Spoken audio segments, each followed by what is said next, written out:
The third gen MR2 can be seen as an alternative to the Miata, but with the handling characteristics of a Porsche Boxster. But recently, the prices of these things have been shooting through the roof, sometimes costing twice as much as a similar Miata. But why? And is it worth it? Well, stick around and find out.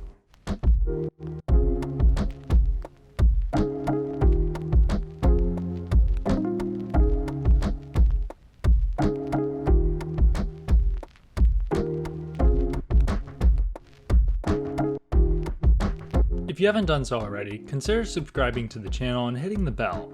That way you get high quality videos and I get closer to making this a full-time job. You can also follow me on Instagram. Thank you. Now back to the review. This generation is referred to as the ZZW30.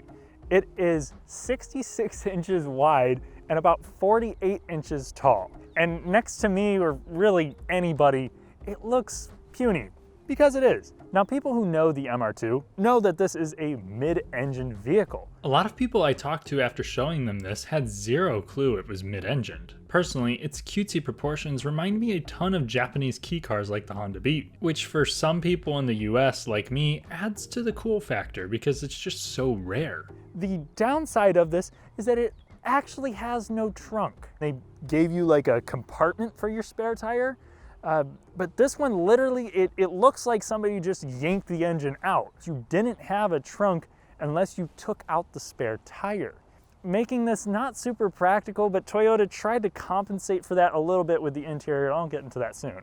This generation came out for the 2000 model year. This is an 02, as I mentioned, and in 2003, you got a refresh. And it mainly just did things that were cosmetic, but they did an extensive list of things for 2003 up front. Outside of the new headlights, they gave you standard fog lights. This has really just one package available, and that's a leather seat. So I really don't need to mention too much about features here, but this did come standard with some things that you'd probably want. Real quick, I'd like to thank the chill staff over at Royal Mazda Volvo for loaning me this MR2 for my review. Royal Mazda Volvo is a small, honest dealership in Bloomington, Indiana. If you're in the market, check them out. So when it comes to length, the MR2 is 152 inches, which for reference is about 2 inches shorter than a Miata of the same year. However, its wheelbase is 7 inches longer. And that's something that you notice really straight away, and why I kind of think it looks like a kei car, because there's like no overhang. You also had standard 15-inch wheels for 2000 to 2002. Now in 2003, you got a staggered setup, which had the same 15-inch wheels in the front, but then they had 16s in the back that were slightly wider. For the 2003 refresh, the little Yoda got color-keyed side intakes, which looked dapper in comparison to these faded black ones. Now, for MR2 prospects who are interested in this thing because it's not as mainstream as a Miata, I will note that its rareness means that aftermarket modifications are not near as plentiful. Also, all of these were Spyders. They didn't sell coupes. They didn't sell it as a hardtop from the factory. However, there is a plethora of hardtops available for this, which makes sense because the soft tops, as with, I mean, honestly, most soft top convertibles, they go bad. They deteriorate over time. They're noisy. They can tend to leak, and that's all true with the MR2. This is a used car review, so I'll mention some of the flaws and stuff, the common problems, but largely these are pretty reliable, aside of one pretty big problem. Around the back of the MR2, it really just looks like something that I wouldn't associate with the American market. And since this is a rear-placed mid-engine vehicle, you got the engine right about here. And I'll talk all about that in the drive. Overall, I have to say that this styling to me is just inoffensive. It doesn't really get my heart going at all, but styling is subjective. So tell me what you guys think. So the engine comes from a Toyota Corolla, and the interior isn't exactly dragged and dropped over from the Corolla, but yeah, the quality really isn't exactly there. Now, don't get me wrong, it's still held up. Some things kind of creak and rattle a little bit. You don't really have any kind of soft touch materials to speak of where you would rest your elbows or your knees, but it's at least kind of unique. The dashboard is vertical, which is different. You have these cool grab handles that don't take up much space, but the materials feel fresh out of the bargain bin. It does have standard power locks, standard keyless entry for 2001 models and up, power windows, power steering, AC, and 4 speakers. It's not too bare bones. Still, no side airbags were available, so take notice if you plan on driving it daily. Speaking of questionable safety decisions, the location of the radio is really low and requires you to take your eyes far off the road. So either let that song play itself out or dance with danger. Like I mentioned earlier, for at least the 2002 model, the only package was these leather seats, which have not held up all that great, if I'm being honest. Again, there's 18 years of a variable there. I don't know how the previous owner treated it, where they stored it. The steering wheel has held up great. But it's kind of small and it's got this really smooth leather to it. And I really just like how there's no controls on this thing. It's just so simple. Now, if you get the automatic, which I'll explain why there's a quotation mark there, then you are going to have buttons on the steering wheel and you will have cruise control. This does not have cruise control with the manual. Now, looking out of it, I actually have a fair amount of visibility, and also if you take off the top, you have almost unmatched visibility. From a space aspect, I am 6'3" and I fit in here. I can shut the top. I'm okay, but I feel like this has more space than an NA Miata. I'm not hitting my knees on here. I'm almost. But this door handle thing does make it kind of tight when I'm operating the clutch, so that's one small drawback. And also I should mention these seats are 6-way adjustable. I believe, according to Toyota, at least in their brochure, they said this has a 4-way seat with the cloth models. Now, when it comes to storage, you're going to have this. It kind of just flaps down. It's kind of hilarious, but it does still prop itself up. You have 3 cup holders, 2 of which pop out in a crusty manner, at least in my tester. You also have a glove compartment, and you should have 2 lockable compartments behind the seats. For some reason, the doors to mine were missing, but this actually allowed me to carry most of my camera stuff back there, so it could be worse. You could take this on a weekend trip somewhere, so long as you pack reasonably light and your passenger doesn't mind traveling in a 2,000-pound roadster. The absence of a trunk is a really big downside when you compare this to vehicles like the Mazda Miata, or honestly, now with the prices of these, an S2000. So let's take this thing out on the road and see if it really lives up to its reputation and if it's worth it.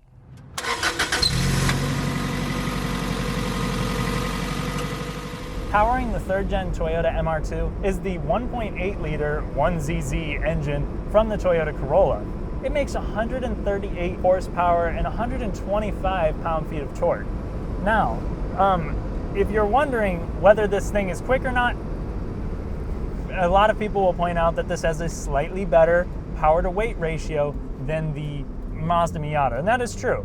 That only has 140 horsepower to begin with as well, so it's not like this is far behind. Everything requires very minimal input to get a lot of output.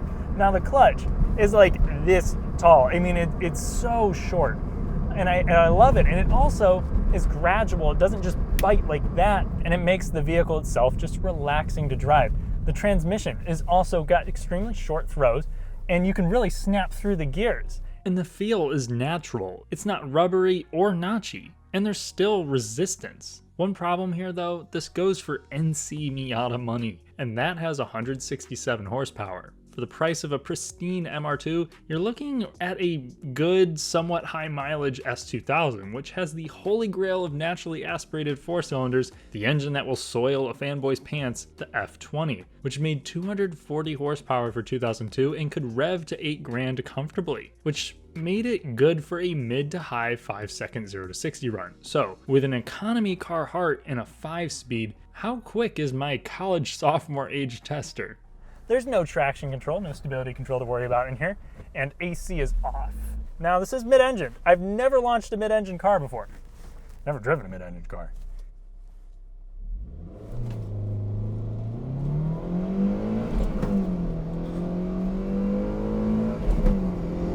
Good Lord! That is fun to just rip through the gears. Now, the stock 0 to 60 was 7 seconds back in 2002. 6.96 seconds. I only want to do one run in here just because the car is a little bit older and I feel like that time is more than respectable, so no sense in trying to beat another 10th out of it. And honestly, there wasn't even any wheel spin because all of that weight is over the rear end, and that is certainly the MR2's party piece. It's more spry than I was expecting. High elevation drivers might yearn for more, but this keeps up with my 96 disgusting 2-valve 4.6 liter V8, at least to 60. Most MR2s came with an open differential, however in 2004 an LSD became an option. Now I will have to note this transmission is it's precise feeling, but the gates are kind of small, so you might want to be a little bit careful on your first times out with it. I don't know if this is a common thing with it, but money shifting it back into first. Now, if you didn't want the manual transmission, or you really just didn't want to operate a clutch, you could get a sequential, or I think they called it like a Steptronic manual transmission, which was just an automated manual. You still had to tell it to go up or down a gear every time, but there was no clutch pedal.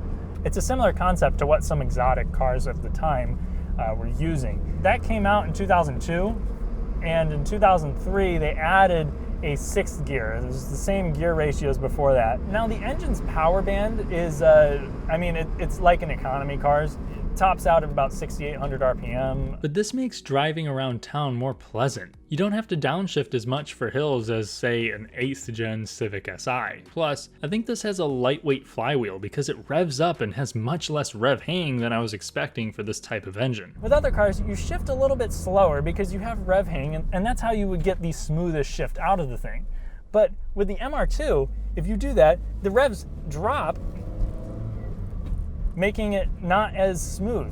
But if you shift quicker, that's how you get it smooth. It's kind of funny, and I enjoy it. It just takes a little bit of getting used to. Before I hoon this around some great roads, let's talk comfort. This weighs 2,200 pounds. It does not need to be sprung like a rock to alleviate body roll, so it isn't. Combine that with reasonable sidewall and you have a ride that is not going to rival a Camry, but I wouldn't call it punishing so long as you avoid large diameter potholes. I found the seats to be uncomfortable. A lumbar pillow might help, but I'd probably look into an aftermarket seat at this point since I also found the side bolstering to be a little weak. At 65 miles per hour and up, the engine easily buzzes past 3,000 RPM in 5th. Road noise is clear. The soft top lets in wind noise with southern hospitality, and the front end is a little twitchy. People say that there was an available front air dam, which I'd look into one and install it if you want more high-speed stability. If you're buying one of these, comfort is likely a low priority, but the MR2 provides an adequate experience in the purest sense.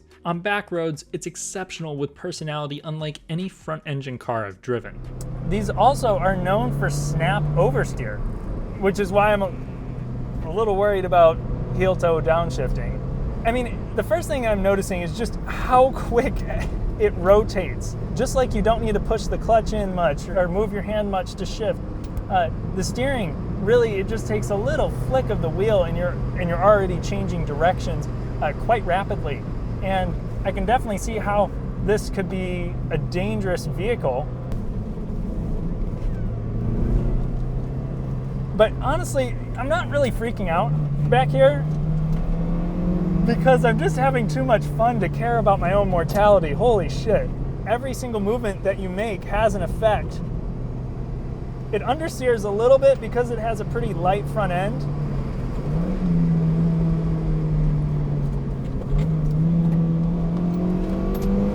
It's so amazing how much fun you can have with such little horsepower.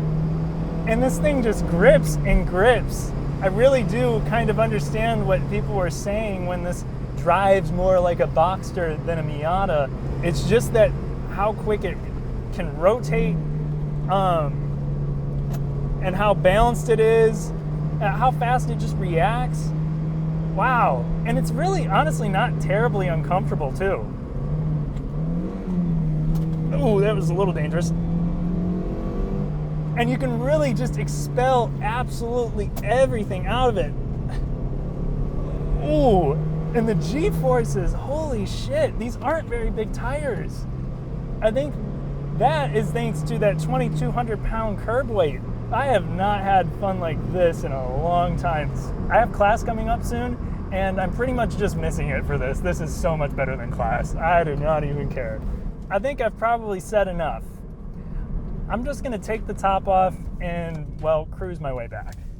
Also, I did not feel that the MR2 was as dangerous as what some had made it out to seem. Its limits are quite high. Although, I guess it isn't dangerous until it becomes dangerous, so autocross to find out for yourself. The MR2 is plenty fun, but it is also reliable. After scouring the internet for problems with these, the most consistent and serious issue is precat failure, which happens somewhat gradually and can send pieces of the catalytic converter into the engine and into the main cat. I'll include a great resource on this in the description. Oil consumption might be the originating issue, which was apparently somewhat common from 2000 to 2002. 03 to 05 models would be a safer bet for durability, as would a manual. Not that the auto was garbage, it was good. Its most common problem was related to the acceleration position sensor, resulting in clunky shifts. However, other issues can and have happened and are expensive to fix. Overall, I'm not afraid to recommend an MR2. Just take precautionary measures with precats if you can. Okay, my final thoughts. For 10 grand, an MR2 feels good. You can get a higher mileage model and not worry much, something you can't really say about a high mileage Porsche. And this whips around corners with a mid-engined sense of urgency, like it's operating at 120 frames a second when most sports cars are at 60. Not that a Miata is less fun, some might argue that the Mazda is even more so because it offers more feedback, but I had no problems with communication from the road here. This thing had me giggling all the way back to the dealer. At 15 or 20 grand, I start to lose interest unless you are buying it as an investment as much as you're buying it as a toy. For me, if I'm spending 15, 20,000 on something like this, I think I would go with a higher mileage S2000 or maybe something like a newer Miata MX-5. However, if you're looking for a second-hand, small roadster with sophisticated handling that will glue a smile on your face, the MR2 is a great option. Not only is it comically fun with unique driving dynamics, it has a low running cost, and its rarity makes it even more special than it already is. Thanks for watching. If you enjoyed the video, please leave a like, subscribe, and I'll catch you in the next one.